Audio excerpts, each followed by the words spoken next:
Welcome to Manifold. My guest today is Abdel Abdellaoui, a well-known researcher in genetics and behavior genetics.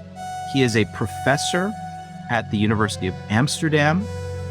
I had the pleasure of dinner with Abdel in Utrecht, which is a city near Amsterdam.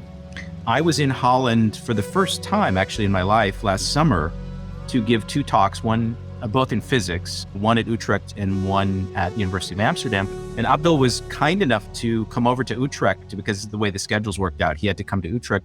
And so we met and had a lovely, I think, Vietnamese dinner out in the street on a beautiful day in the summertime. And you can't imagine how lovely Holland is in the summer. So I'm really glad I was able to get Abdel to join the podcast. Welcome, Abdel. Thank you for having me, Steve. So I have to correct you. I'm actually not a professor. I've just been promoted to assistant professor, but I was a postdoc before then. I apologize. I should have said a professor maybe instead of but a professor is good enough, right? Yeah. Sure. Well, since you're very precise and maybe too self-deprecating, let me add something positive for our listeners.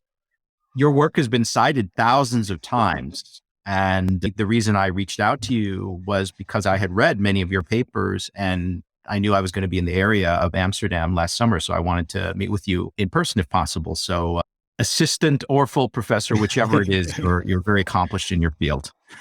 Yeah, thank you. Yeah. I knew about you and your activities, of course. So I was happy to join you at dinner and I enjoyed our conversation very much. I like that you're actually a physics professor. I'm always very fascinated by physics, but I don't know too much about it. And well, we can certainly discuss it, but I think what the audience wants to hear is about your work in genomics. Let's start with that. So you grew up in Holland. Yes. And I'm curious, what it was like, because I think you're from an immigrant background, just like I am. Curious about what it was like growing up as an immigrant in Holland, how you got interested in genomics, and anything you want to say about your early life. Yeah, sure. So I was indeed born 40 years ago in Amsterdam from the immigrant parents. My parents are from Morocco. They came here in like the late 60s, early 70s.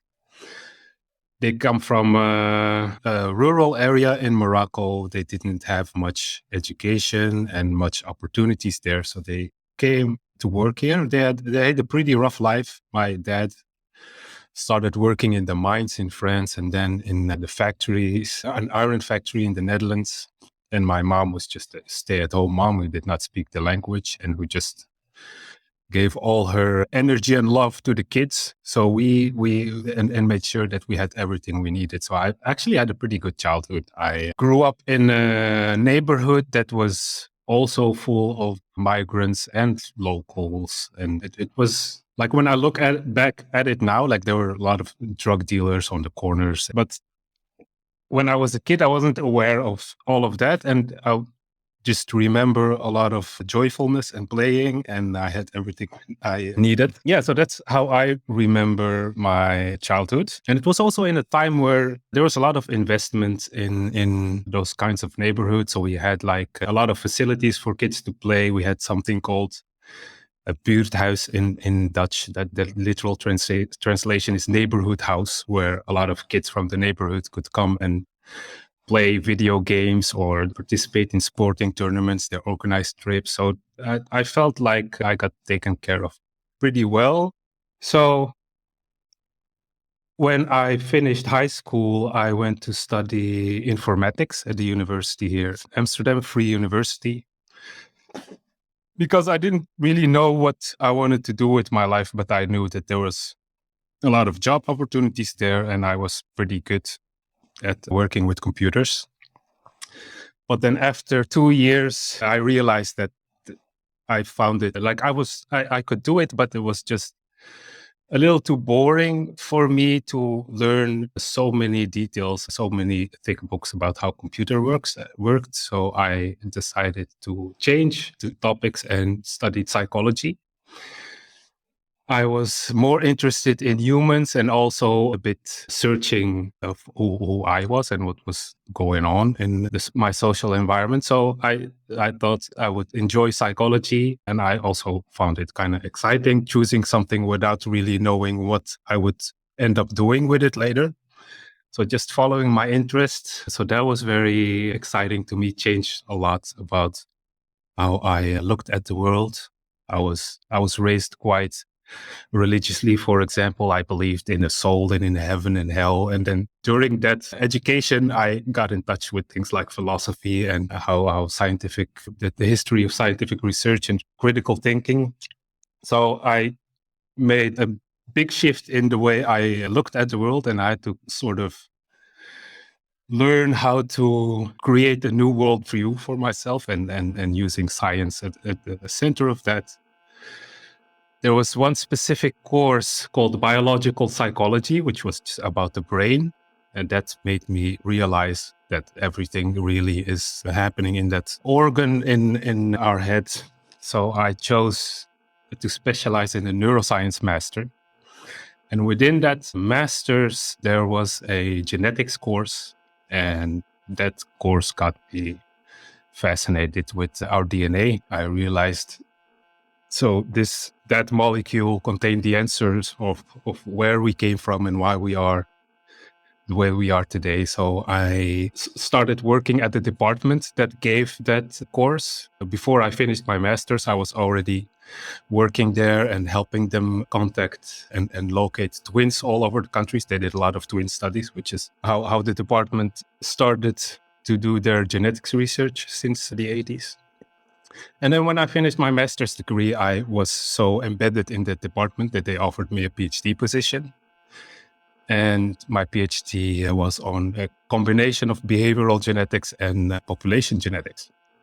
So my PhD was supposed to be about the genetics of depression. So I was actually being paid to do that. But when I got my hand on their first genotype data set, so this was around 2009, 2010, when genome-wide association studies were just starting to become big enough to be successful. So I can explain what a genome-wide association study is probably later, but I got my hands on the DNA of thousands of people, and I was just cleaning the data and looking at the big patterns of variation before I could link it to something as complex as depression. I was just looking at what does the data look like, and then I removed some of those quality differences that were captured by the big patterns of variation, and then recomputed what do the big patterns of variation look like now. And then there were some interesting patterns, but I wasn't sure what they were. And then I plotted them on a map, and I saw very beautiful patterns that separated like the north of the country from the south of the country. And then I realized that they represent ancestry differences. So if you have like 500,000 or 1 million genetic variants, and you do what we call a principal component analysis on them, it summarizes the biggest patterns of variation. And those reflect ancestry and correlate beautifully with geography, because the closer you live to someone, the more ancestors you share with that person. So then more than half of my PhD thesis ended up being about these ancestry differences and putting them in a historical context and seeing how they were influenced by things like migration and partner choice. And these are all very important processes to understand if you want to link those genetic variants eventually to complex traits like major depression. So that was my PhD thesis. The title was Behavior Genetics, with an arrow in between that points both ways, because I started being interested in what genes influence behavior, but I ended up writing about how our behavior, things like migration and partner choice, influence the genetic makeup of a population and how you have to account for that in the studies that are trying to find the genes that influence complex traits. So these are genome-wide association studies. So I hope I'm not all over the place. No, that's perfect. And Yeah. I think most of the listeners to this podcast kind of know what a GWAS is. They know about statistical associations between a particular genetic variant and, say, increased risk or decreased risk of a particular disease condition. I think people understand that. You mentioned something really interesting, which is that at the very earliest stages of your looking at I guess this was Dutch data, you could immediately see some kind of north-south gradient in ancestry. Yeah. And that was even before you were looking at the particular trait like major depression. Yeah, that's true. Yeah. So there are like 3 major rivers that are going through the Netherlands that separate the north of the south. So you have a geographic barrier, and then you have a cultural barrier. The north of the river has been Protestant for hundreds of years, and the south has been Catholic for hundreds of years. Those people have had their own universities, their own political parties, and they've been only making babies with each other for many centuries. And that's very well detectable in the genetic data. So we had DNA from people literally born all over the Netherlands. And the maps were striking. And then you have a pocket on the west of the country where all of the major cities are, and those cities all were sort of a mixture of those northern and southern ancestries, which, by the way, look a lot like Northern European versus Southern European. Like the gene that showed the strongest difference between the North and the South was the gene that codes for whether you have blue or brown eyes. The difference between North and South was so big that it's almost certain that there has been some kind of evolutionary selection pressure on this variant. But another reason that the difference is so big is because of the huge effect that it has. If you have 2 copies of that variant, then your chances of having blue eyes are like 99%. So if there is an evolutionary selection pressure, it focuses almost exclusively on that variant. So, yeah. Sorry to interrupt you. I hate to divert us from, one of the interesting aspects of your research is that you work on things which are related to psychology and behavioral traits and things like this. But now you're mentioning something that, a lot of people understand as being genetically determined, which is eye color. Mm-hmm. And I'm curious. So you just said something which is pretty interesting. You said you have a strong suspicion that there really was differential selection on this. So perhaps in the north of Holland, there was more selection for having blue eyes than in the south. Is that? Yes, but it's probably more Northern Europe. I'm not sure if this whole selection thing took place in the Netherlands. There are multiple reasons why people would have those 3 major rivers were also a border for the Roman Empire. So there was a lot of migration from the south to the Netherlands until that border. But so what was your question exactly about this? No, I think you kind of answered it. I guess I misunderstood what you were saying. So I think you're saying generally in Europe, there was some kind of selection pressure that led to higher prevalence of blue eyes in the north.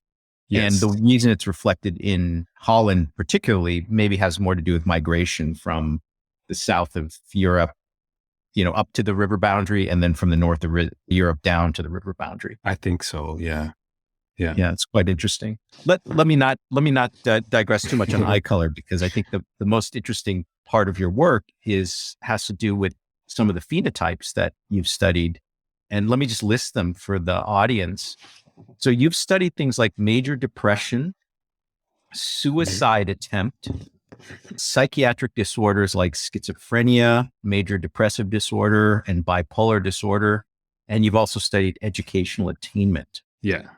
And I think you explained already, because you kind of came to this from the psychology department. Mm-hmm. It was natural for you to study conditions like that. Maybe you could just say a few words about what is special about those kinds of conditions versus things that other medical researchers might study, like heart attack or diabetes or something like that. Yeah. Well, they are more complicated, that's for sure, to study genetically because they're under less direct biological control, if you will. There's a lot more interaction with environment, social environment in particular, that influences those traits. But that makes them more interesting, because you can incorporate things like our behavior and how we also influence which environment we are exposed to. So if you do a GWAS on something like major depression, so in a GWAS we test these millions of variants, which each have very tiny effects, and there's not a gene that just makes you more depressed. All these genes are influencing many biological processes and many components that influence different outcomes, and those outcomes influence what environment you are exposed to, but they are also influenced by the environment. So there is a lot that is being captured in that GWAS signal. Yeah, and so I just find it exciting that we can measure something like DNA, where we know that that's like where it starts, and it's a molecule that we've never even seen with our bare eyes. So it feels almost like magic that we can measure those nucleotides and then connect them to such a far away complex outcome, and it works. And the associations they replicate, and that you can use them to predict the risk in individuals that are not in the data set where you detected that association. So we know that the connection is real, but there's so much in between those genetic variants and that complex outcome that just gives us a lot to work with. And I get excited about that because I'm looking for work to do. That's great. So I looked a little bit at schizophrenia, for example, and my impression now is that there are some fairly strong polygenic predictors for schizophrenia. And for the audience, what that means is that if you have someone's DNA and you compute their risk score for schizophrenia, people that are in the top, I'm just making these numbers up, I don't have them in front of me, but people who are in the top few percent of risk, genetic risk for schizophrenia as predicted by the score, they might have, I don't know, multiple 5 times more risk, absolute risk of eventually having schizophrenia later in their life. I think that's my general impression. Yeah. Maybe you could say a little bit about what the current status is for major depression. Oh, it's not as good as schizophrenia. That's also because it's a less heritable trait. It's the heritability of depression is around 35% as estimated with twins, that is. And then for schizophrenia, it's like 80%. So for schizophrenia, they were much quicker with finding significantly associated genes and polygenic scores that were predictive. But major depression scores are getting better. But the thing with depression, like what it also says, how heritable something is it also has to do with, like, heritability means the amount of individual differences that are explained by genetic differences. Which means that if we all would live in the exact same environment, then major depression should be 100% heritable, theoretically. If we all had the same environmental circumstances, then the individual differences that remain would have to be explained by genetics. So it's a relative measure, but the fact that we have more trouble detecting depression genes than schizophrenia genes means that there's a lot more variation in the environment that makes some people more depressed than others. But in the case of schizophrenia, I think you said the estimated heritability from twin studies for schizophrenia is very high. Did you say 80%? 80%, yeah, from twin studies. Yeah, that's very high. So, and we know that it runs in families, the condition. Does. Yeah. That's much less so, I guess, for depression, you're saying. Yeah, I think like for depression, like I find that studying the genetics of depression interesting and worthwhile because it can teach us something about the underlying both biological and social mechanisms in scientific research, but from a clinical perspective, and that's what I think you were hinting at when you were asking about polygenic scores, how well they predict. Usually when people talk about that, they also are hoping that they will someday predict well enough to be able to use in the clinic. But for something like depression, I think it would be there's a lot more to be won by looking at the environment that people live in. Yeah. Are there, though, crude like estimators, like someone's social economic status or something that does a good job of predicting elevated risk for depression? Yeah, probably. So I'm not sure how far we are with the predictive ability of the polygenic score for depression. But like under the current social circumstances, the highest we can get is probably around 30%, and that's if you include also rare variants. Without the rare variants, we probably get to 15% or something. Right. And so I'm not exactly sure about the predictive ability of other non-genetic factors for the risk of a major depression. So I'm not a clinician, so I never see patients, so I'm not that knowledgeable about what is and is not useful in the clinic, especially for something like depression. I think genetics could be more useful in the near future for things like schizophrenia and bipolar disorder. But yeah, and depression is just, this happens to be like the least heritable of all the psychiatric disorders. That's why maybe I'm sounding so hesitant. Right. And I maybe should not have focused the discussion on major depression. I just noticed that I think maybe your most cited paper is actually on major depression, and I know very little about it. So I just thought I would ask you a little bit about it. Let's come back to the idea of gene environment interactions or correlations across geographical regions. I think that's something that you've worked on. Maybe you could give us an example of that kind of result. Yeah. So that's a topic I feel more qualified talking about than the major depression. So it's my most cited paper, but I'm just a co-author on that paper. Which I understand. I probably did some analyses.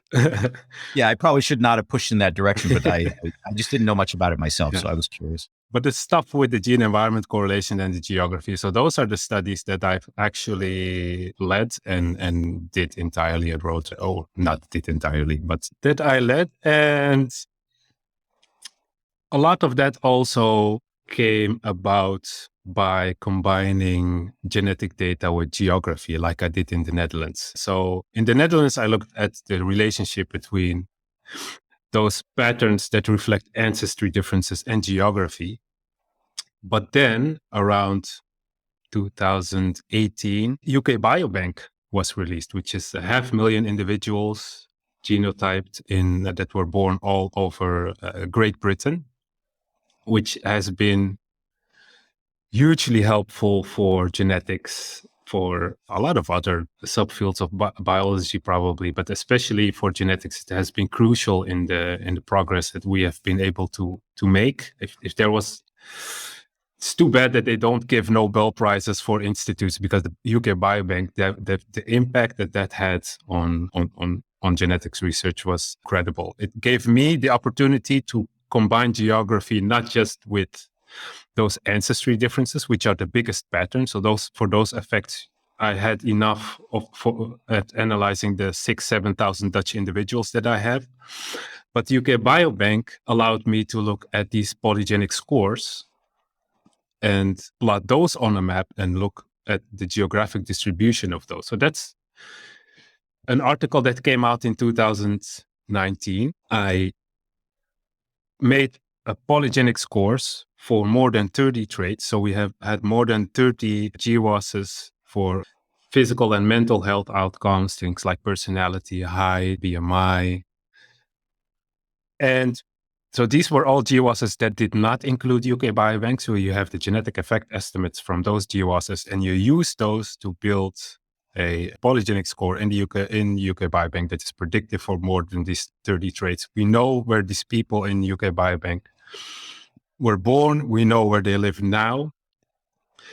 And when I looked at whether these polygenic scores were clustered geographically, so whether they showed regional differences, we saw that nearly all of the polygenic scores showed significant geographic clustering. So there were significant differences between regions. But when you plot them on a map, all those geographic distributions looked very similar to those of the ancestry differences, because I also plotted those ancestry differences for a UK biobank. They largely separate Wales from England and Scotland. So do you see the cultural barriers, if you will?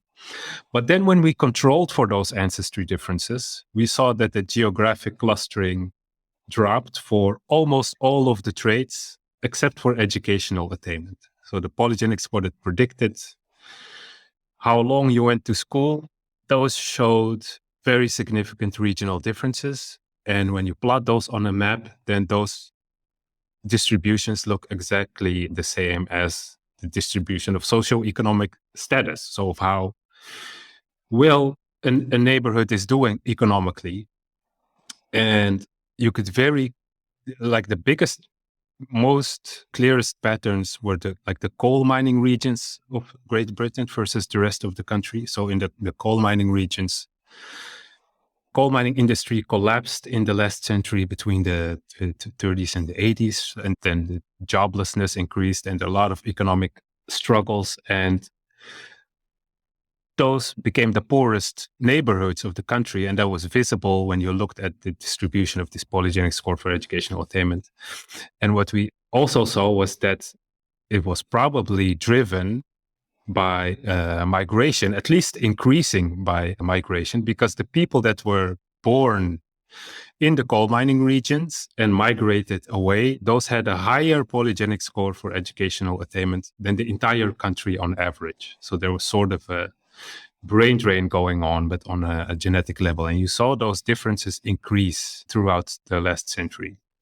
So then we get to the gene-environment correlation, because these genes, so they cluster in these regions, but these regions also show huge differences environmentally. So these polygenic scores are all associated with whether you live in a poor neighborhood or not, and whether you live in a poor neighborhood or not influences a lot of your physical and mental health outcomes, including educational attainment itself, but also things like obesity, like the number of fast food restaurants. If you make a map of the number of fast food restaurants, you get exactly the same map as the map of the polygenic scores. So we published the article about the geographic distribution in 2019, and then that was in Nature Human Behavior. And then just a month ago in Nature Genetics, we published the article about the actual gene-environment correlation. So one of the things we showed there was we looked at sibling pairs, and the sibling with the higher polygenic score, if you will, was more likely to migrate to a better neighborhood. So these gene-environment correlations, they happen on a geographic level and also on a family level, right? So if you have two siblings in a family, they inherited those genes for, let's say, educational attainment from their parents, but they also inherit the environment from their parents. So the genes in those siblings will correlate with the environment in the parents. So if you take a polygenic score and then it predicts educational attainment between families a lot better than within families. So it predicts the difference between siblings much worse than the difference between two people from two different families, because the polygenic score predicts the genetic effects as well as the environmental effects on a family level. So we saw that the same thing happens on a geographic level as well. The polygenic score was predicting it not just educational attainment, but the whole wide. We looked at this for more than 50 traits, and for a lot of traits, those polygenic scores captured environmental effects on both a family level and a geographic level. So that the paper consisted of two parts. One part where we looked at siblings on the family level and geographic level, how well the polygenic scores capture those environmental effects. And then in the second part of the paper, we just did a genome-wide association study in a couple of 100,000 UK biobank individuals on more than 50 traits. And then we looked at what happens with these GWAS results if you control for the geographic region where people live in. And what happened, and this was for a wide range of traits, for things like obesity, for depression, for substance use, for risk-taking behavior. for blood pressure. We looked at 56 traits in total. If you control for geographic region, then you remove genetic effects that are associated with educational attainment from the signal. Because if you don't control for geographic region, you also capture those effects of the genes on educational attainment that determine in which neighborhood you end up living. So if you have a genetic makeup that for some reason makes you do better in school, you will be put into a better school from a very young age. You will grow up to get a better job. You will be able to afford a house in a better neighborhood, and you will live in more healthy circumstances that will have a positive influence on things like your blood pressure, your mental health, your height even. And that will make those genes associated with all of those physical and mental health outcomes in a genome-wide association study. So that makes these genetic studies a lot more complicated to interpret than we previously assumed, probably. Wow. Okay. So you've covered a lot there. In fact, I think you just summarized two landmark papers, right? One from 2019, and then the other one just came out relatively recently. Do you mind if I just backtrack a little bit for the audience? Sure. Yeah. Okay. So in the earlier paper, one of the things you did was you first noticed geographical variation in the polygenic scores themselves. Yeah. Right. So across, depending on what part of the UK the person is from, there's some, at least, maybe it's small, but it's statistically detectable difference in, say, the polygenic EA score, educational attainment score. Yeah. But then like in the later work, you tried to control for that so that you could remove the influence of the geographical origin from that particular score. Yeah, of the environmental effects that correlate with those genes on a geographic level. Right. Yeah. And already in the earlier paper, you detected migration, which was correlated to the educational attainment polygenic score, so that yes, people from a depressed region were more likely to migrate away, say, perhaps to a big city or a more favorable region, if they had better than average polygenic EA scores. Yes. So that was one of the main results of the first paper. Yes, that's correct. Yeah. And, maybe not surprising in a sense, because there's always this narrative of like, whether it's in, the urbanization of China in the late 20th century or of America in the late 19th century or something. There's this idea that, there are lots of people in agriculture and they're not making much money. And maybe the more energetic or the more bright ones end up going to the big city and succeeding there. And so maybe you're seeing the genetic version of that story. Is that fair? Yeah. That was exactly how my mom reacted when I explained it to her. She said, "Oh yeah, I see the same stuff happening in Morocco in the small villages." Yeah. I think it's a familiar story about urbanization or migration. Yeah. Now, in the later paper, one of the things I think, probably I'm not going to be able to summarize everything you said because you said a lot for the audience, but one of the things you said was that you're trying to disentangle the multiple impact of the educational attainment polygenic score on other things. So for example, if you do well in school, you end up with a better career, you end up living in a better neighborhood, and you end up eating better food and maybe less stress from day to day. Mm-hmm. And that has additional impacts on your health risks across various categories, or your BMI, or even your height. Yeah. And so now you're able to actually see some of those effects. Yes, that's correct. Yeah, we are able to see some of those effects. We are able to control for them to some extent if in a genome-wide association study. Because if you do a GWAS on something like schizophrenia or blood pressure, you're not interested in. Well, I think most people are not interested in capturing genes that influence education. So we try to minimize them, but it's very difficult to eliminate them altogether because the geographic location is just a crude proxy for the history of your environment and your social environment. In order to control for it completely, we would have to know exactly what the social environment was of the individuals throughout their lives, and that's going to be hard, I think. At the nitty-gritty level for the researcher, I just maybe want to describe it this way. You're doing a kind of statistical analysis of genetic variants that might influence BMI, body mass index, or how much fat you have, basically. And you discover some variant that is associated with higher BMI. Yeah.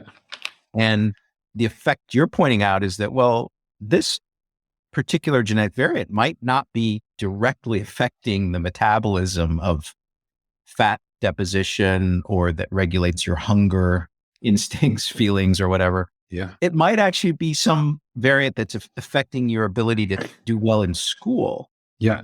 And it's through the eventual consequence that the people who do well in school end up in environments where the food is healthier. Yeah. So it ends up being picked up by the statistical analysis or machine learning as being a BMI variant, but the causal pathway is really complicated. Yeah, because there is also not a genetic variant that just only influences how well you do in school. Like that GWAS on educational attainment is also a composite of many different underlying traits. We also did one study where we subtracted the genetic effects on intelligence from the GWAS signal, and that was about half of the signal of educational attainment was intelligence. The other half was stuff related to personality and physical and mental health, and all of those separate components are probably also super complicated position of multiple traits.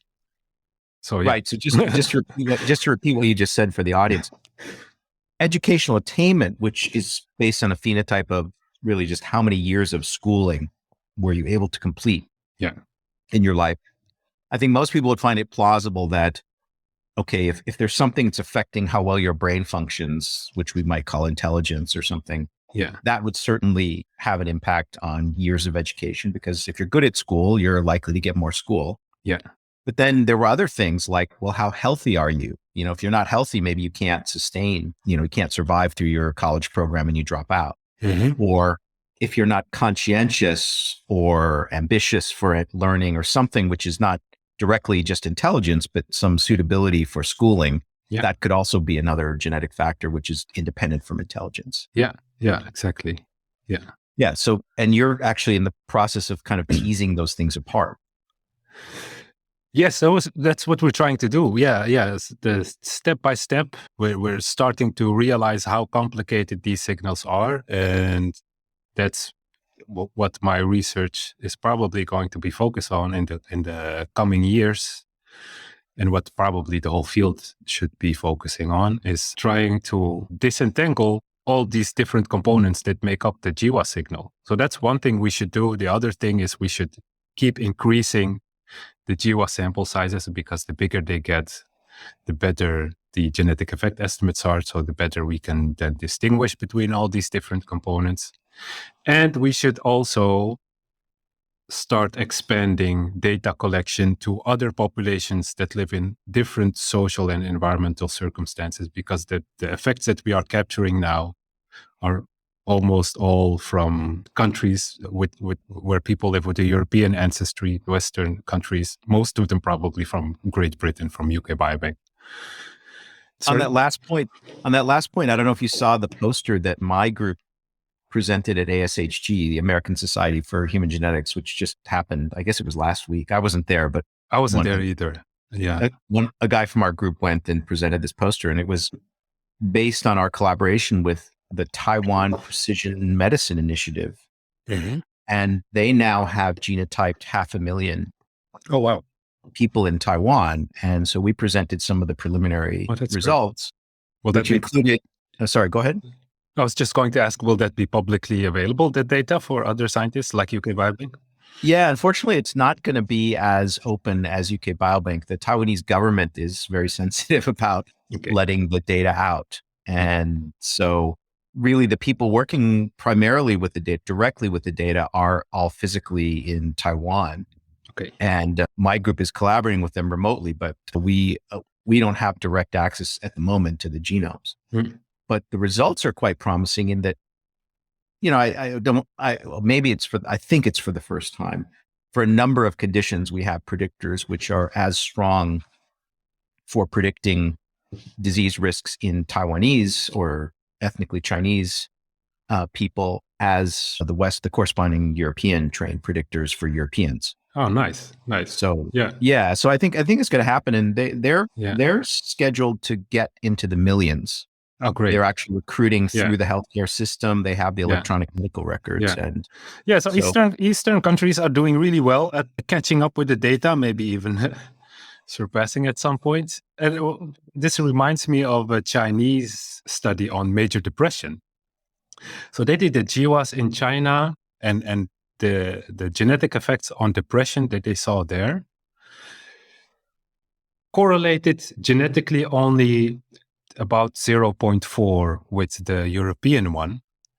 But what was most interesting was if you look at the genetic overlap with other traits, you saw very interesting differences. Like, for example, BMI and diabetes are positively and significantly positively correlated with the depression genetic effects in the Western countries. So genes that increase your risk for obesity also increase your risk for major depression. But in China, the genetic correlation was also significant, but the other way around. And which I can only explain by probably cultural differences, but I don't know enough about the Chinese culture to interpret this finding. So that's a good example of what we were talking about earlier when we were talking about the polygenic scores for major depression and how useful those can be in the clinic. It really just depends so much on the social environment, how your genes become associated with these complex outcomes. Yeah, I think we're going to discover lots of interesting, like that. One thing that we reported on the poster was that we looked at breast cancer risk predictors. We had ones that were trained in European populations, and then we had another set that were trained in East Asian populations, I think mainly Japan data. And then we tested those on the data that we had through the Taiwan Precision Medicine Initiative. And the interesting thing is that there was not very much fall off, very little fall off. It looked like for breast cancer, whether you trained in Europeans or in Japanese, you could predict equally well. Yeah. So that doesn't seem to be a trait which depends a lot on ancestry, LD patterns, or on environment. Yeah. There's a lot of variation between traits. Schizophrenia, that was also done in China. That was almost perfectly correlated with the Western one as well. That had a genetic correlation of 0.98. Yeah, if I remember. Well, I think we have examples of both things where one where within our collaboration, we use the word transportable. Mm-hmm. So we have some examples of very transportable polygenic risk predictors, and then we have some which are very poorly transportable. Yeah. So, and the only way to check is to have big data sets in all of the target populations that you want to study. Yeah. Did they look at educational attainment in Taiwanese? We have not done that yet. We've done it. We've done that particular calculation, I think, and probably you have too, using like East Asians that are in UK Biobank. But we haven't done it using the much larger, target data of, say, Taiwan or something. We're just at the beginning of all of this. Exciting. Sounds exciting. Yeah, it is exciting. I think the future is going to be, and actually there's this is getting into like professional talk. So sorry to the audience, but all of us, this US based data set is starting to look pretty promising. It got a very slow start, but now it looks like they're going to have a pretty large and diverse, a data set. Yeah. So I think we made some estimates of how well eventually, when all of us is fully complete, how well you can do for various disease conditions. Great. And a lot of people are complaining about all of us not being available for researchers outside of the US. Yeah, and that's the same. I agree with you about the Nobel Prize for UK Biobank. It's just kind of revolutionized the whole field of genomics, and they were so good, so open, letting researchers all around the world download instances of the data to do their own analysis. And the US is not allowing that with all of us, and Taiwan is not going to allow it with their data. So It's too bad more people aren't like the British. Yeah. I wanted to come back to something you said earlier. Sorry, I digressed by raising the Taiwan thing, but I wanted to get your opinion on longevity. So maybe you're aware of this result. There's this old result, which maybe was obtained using something called the Scottish Mental Survey data. So I think there was a year or two where they gave a cognitive test to every kid in Scotland in a certain grade. Mm-hmm. And then they did this huge longitudinal study where they followed these kids, and they're almost all dead now. And so they know the longevity, the age of death for each of these kids. Mm-hmm. And one of the results, this is through a guy probably you know named Ian Deary. He reported that the cognitive score at an early age for these kids, even after you control for the socioeconomic status of the family of the kid, is a better predictor of their longevity than lots of individual indicators taken late in life. So even if you knew the BMI of the guy late in life, or you knew the blood pressure, or you knew various things late in life about the person, you were still better off in making your prediction just using the mental score at age 11 or something of this person. And the only late in life individual indicator that was more powerful than the cognitive score was smoking status. So now, obviously the causality here, because of what you just described, it could be extremely complicated. Like why does cognitive ability measured at an early age predict longevity? And I was wondering if you had any thoughts about that. Well, I was a little surprised to hear that it even remains after controlling for socioeconomic status, but also maybe, socioeconomic status is kind of a crude measure, probably.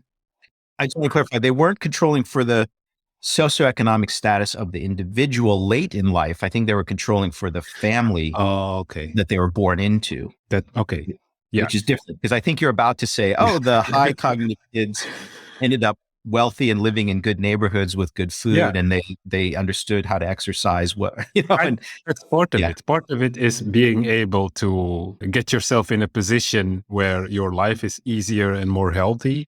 Probably part of it is also just being able to make wiser decisions about your behavior, and those two, of course, are also related with each other.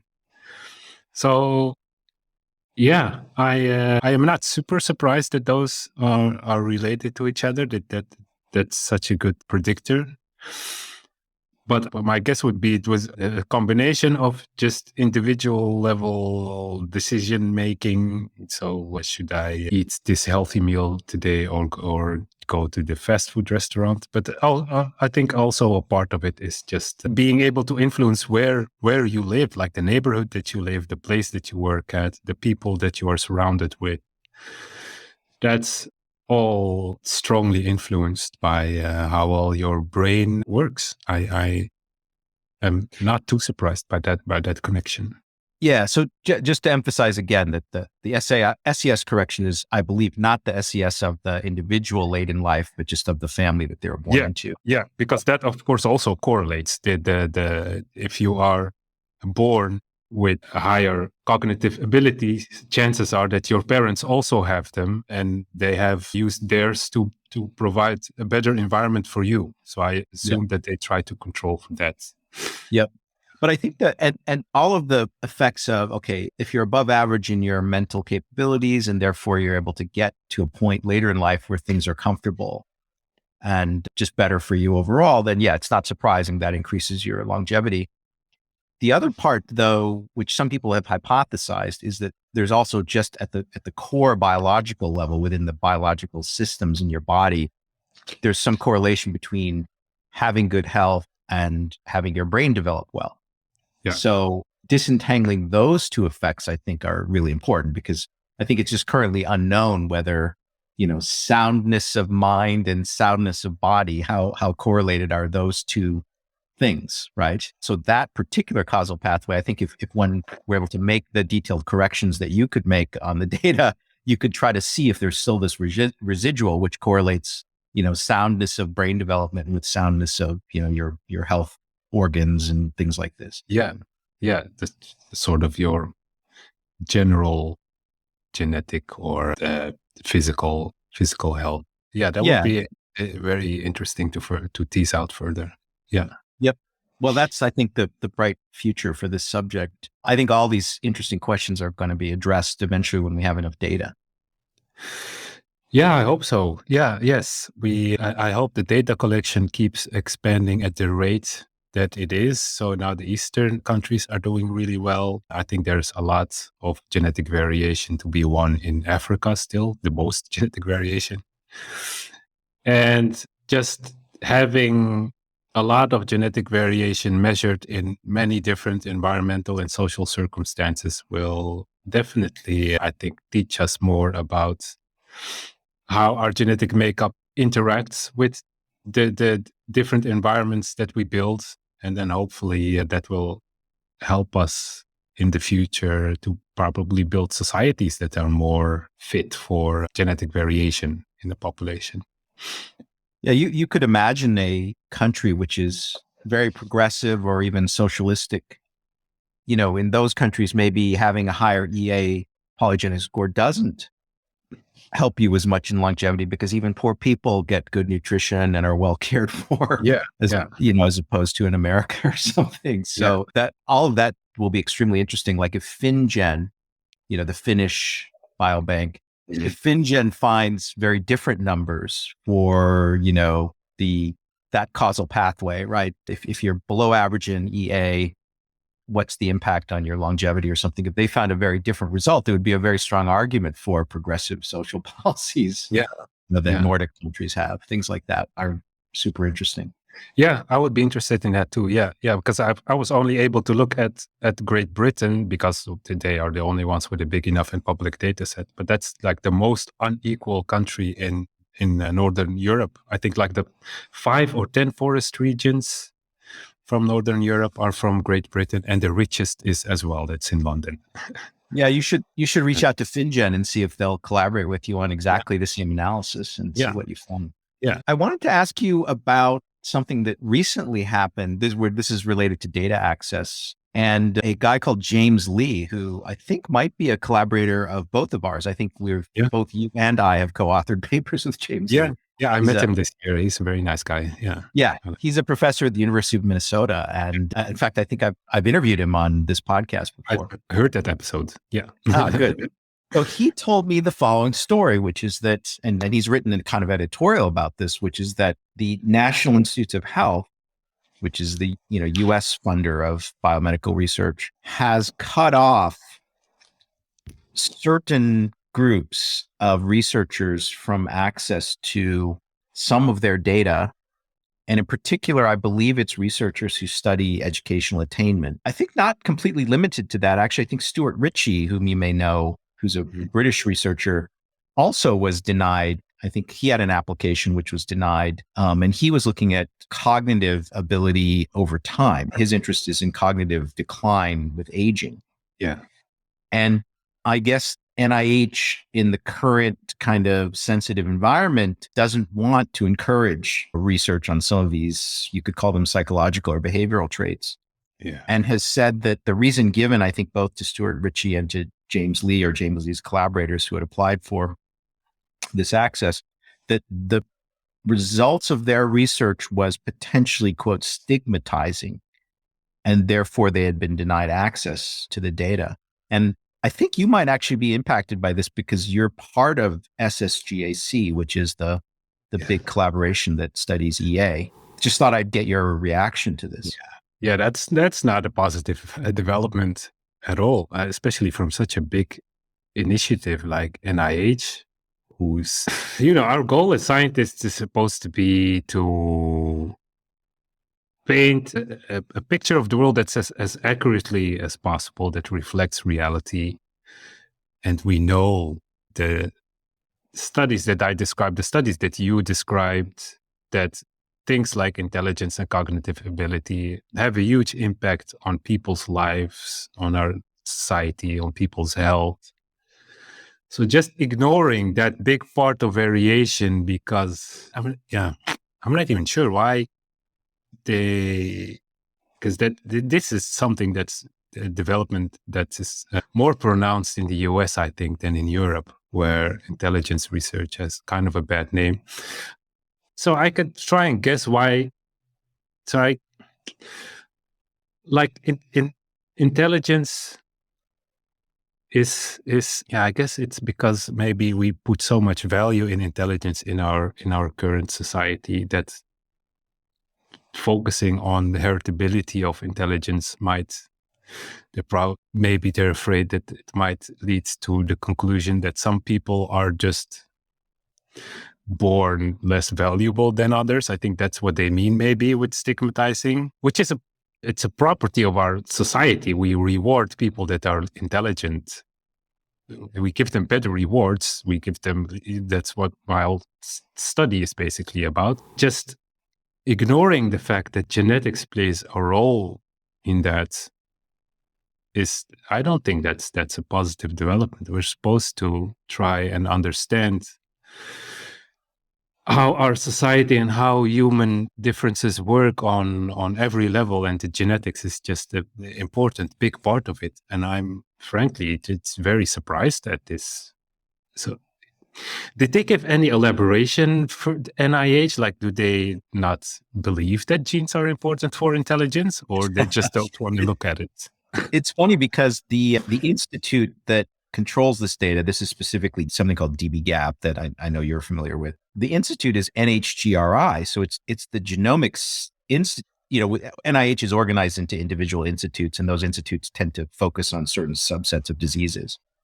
And NHGRI, though, is specifically focused on genomics in general, I think, and they were the ones who denied these requests for access by both, I think, Stuart Ritchie and some James's and your collaborators. So I don't think they're denying genetic influence on these traits. I think they just feel like, I don't know, it's dangerous, or the outcome. Well, they literally say the results of this research could be stigmatizing. Yeah, so but I agree with that part. Like we should be super careful, and it's good that people are critical and keep us on our toes, because we have seen it go wrong before. Like with the whole eugenics movement, a big part of that was also related to observations in the early last century that things like intelligence are very heritable, and people linked that to the value of people, and were starting widely supported movements that were trying to improve like the genetic quality of the population, because they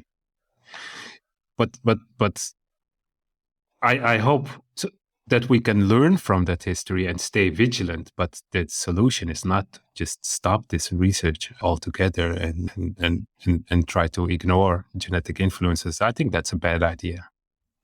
Yeah, of course, I feel the same way that you do. I think that from the institutional perspective, the way it works is that if you're a bureaucrat in one of these organizations, like NHGRI, what's your incentive look like? Like you don't want to be in trouble, right? So if there are probably some people complaining, right? Some people read the EA papers and they say, this is outrageous. These people are claiming, genes affect intelligence or something. Yeah. Right. And they get some complaints, and, maybe the people complaining are saying, oh, this supports racism or something.